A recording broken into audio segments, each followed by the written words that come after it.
सुनो कहानी एक ऐसे इंसान की जो गरीबी से उठा बना कुर्ता की पहचान जी।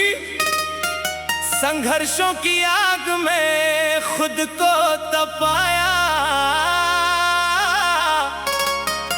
आज जनता ने सिर पर ताज सजाया। गरीबी से उठ के आज बन गए विधायक, पप्पू वर्मा नाम दिल में बस गया। कुर्ता की धरती गूंजे इनके नाम से, हर गली हर गांव में प्यार बरस गया।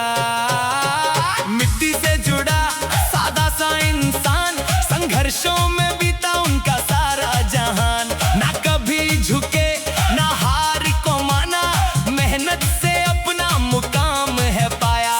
कुर्ता की जनता दिल से महान, प्यार और भरोसा इनकी पहचान।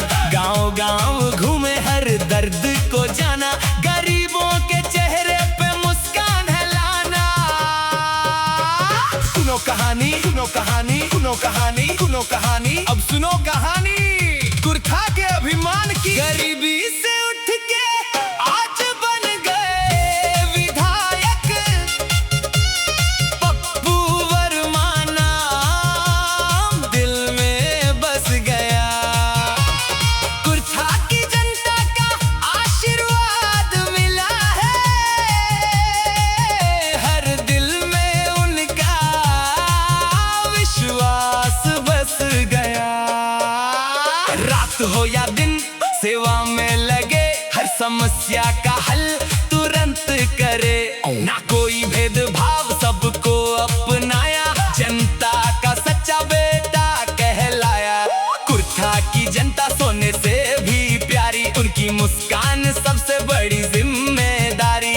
जब भी पुकारा तुरंत वो आए, हर मुश्किल में हाथ बढ़ाए। यो सुनो कुर्ता की कहानी, जनता के दिल में बसल बा निशानी। हर गली में नाम हर दिल में समान, पप्पू वर्मा बा जनता के अभिमान। वोट ना प्यार से जीतल बा दिल, सेवा में आगे ना करे कभी फेल। लीडर ना जनता के बेटा बा, हर मुश्किल में खड़ा ये नेता बा।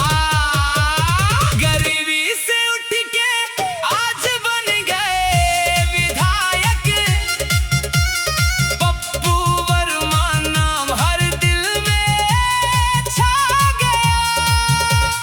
कुर्ता विधानसभा का गर्व बढ़ाया, जनता के दिलों में राज कर गया।